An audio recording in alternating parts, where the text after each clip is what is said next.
Hi everyone, welcome to this episode of Kuiper Labs. In today's video we're going to be discussing entropy.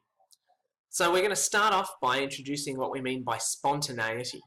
We're going to introduce this concept or this idea called entropy, which has the symbol of S, and then we're going to look at a subset of that, a concept called microstates.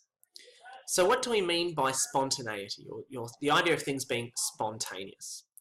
Well, what we recognise in the world around us is that some processes, some reactions, some changes that occur seem to take place without anything being done in order for that to happen.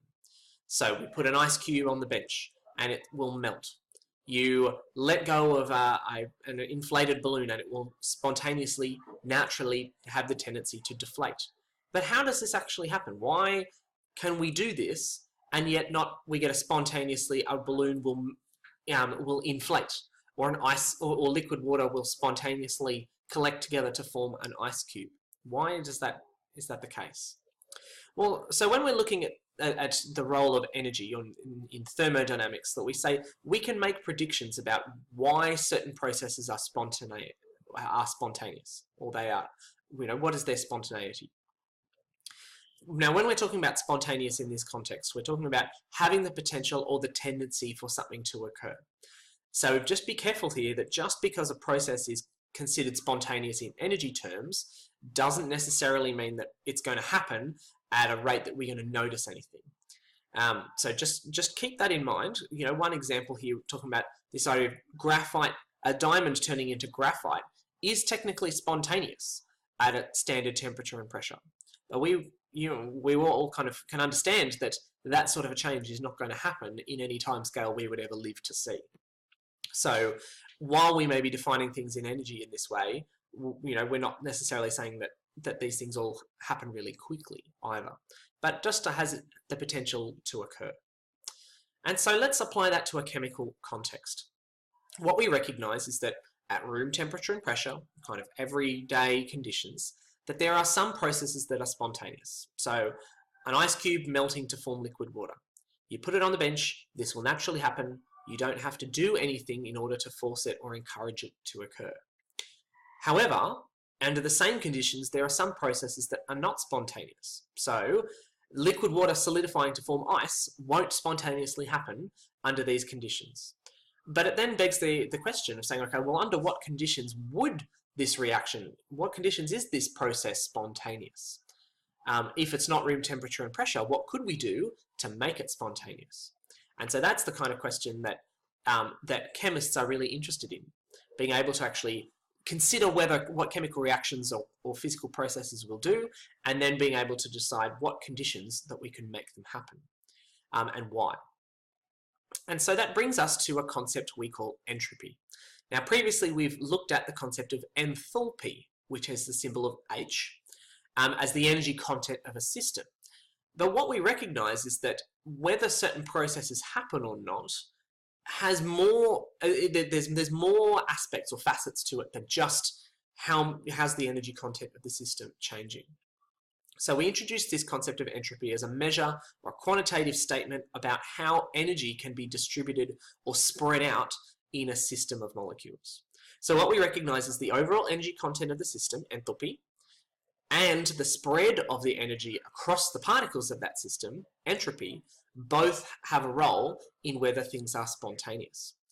In a future video, we're going to look at how we can look at those two things connected together and as a way to predict spontaneity. So entropy, this measure of distribution of energy or spread of energy, is given the symbol of S, and it has units of joules per Kelvin per mole. Okay, so that just kind of helps to account for how this works. So if we look at this image here, where we've got a box of matches and we've got that's really ordered, and then one that has a lot of random arrangements, that we can see that this kind of recognizes how, or is an example to symbolize the difference in how things can be distributed in a system. That we have one way where these matches in a box can be arranged, can be distributed, where they all line up neatly. But if they're all over the place, there's lots of ways that we can make that happen. We can spread the energy out, or spread the arrangements out in lots of different ways. And so this is a situation with high entropy, versus low entropy. Okay, so we're going to unpack that a bit further, and we're also going to look at, in the next video, look at how changes in entropy is really what's going to connect with whether things are spontaneous, and why that works. But in order to understand that better, excuse me, we need to look at a concept called microstates. Okay, so if we flick back for a moment and we look at the way that these matches are arranged. Okay, so we have one type of arrangement and another type of arrangement. The different ways that those matches could be arranged affects how many possible ways we could do it. And that's what we're getting at, this idea of called a microstate, which is a microstate is one possible configuration of molecules and energy in a system. So at one instant in time, how is the energy spread out in that system? How are the molecules distributed in that system in terms of their physical place or their state of being, if you want to use metaphysical terms like that. So if we consider, go back a fraction. Let's consider rolling 2 dice and looking at the combination that we get when we roll those 2 dice.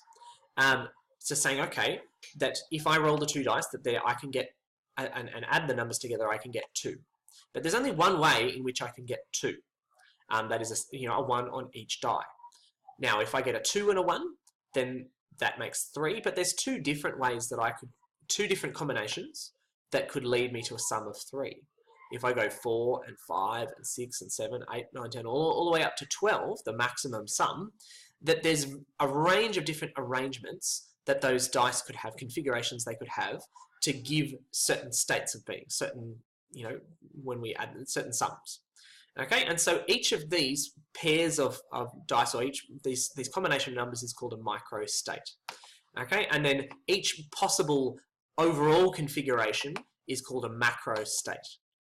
Okay, so here we've got we're saying we've got a total number of macrostates of 11.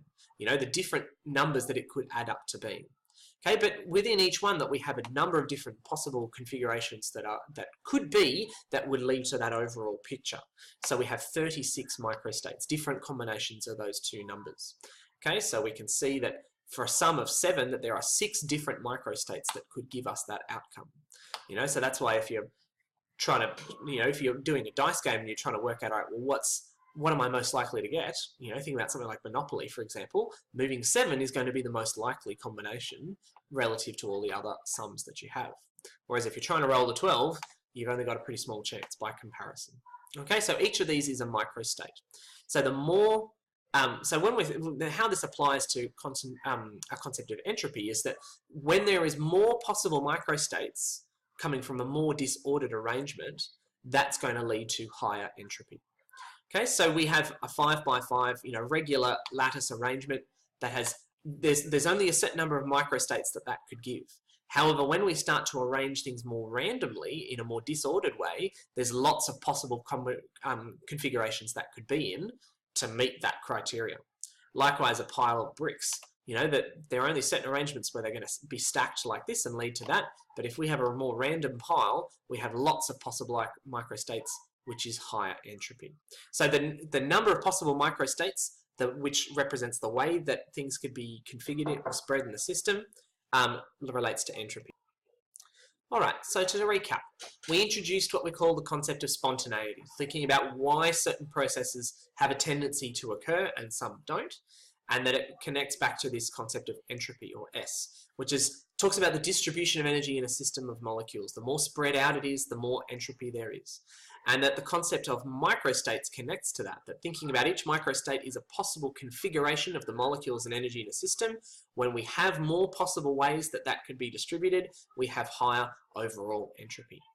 Okay, in a future video, in the next video, we're going to look at how changes in entropy we can predict those changes based on what's happening in the system.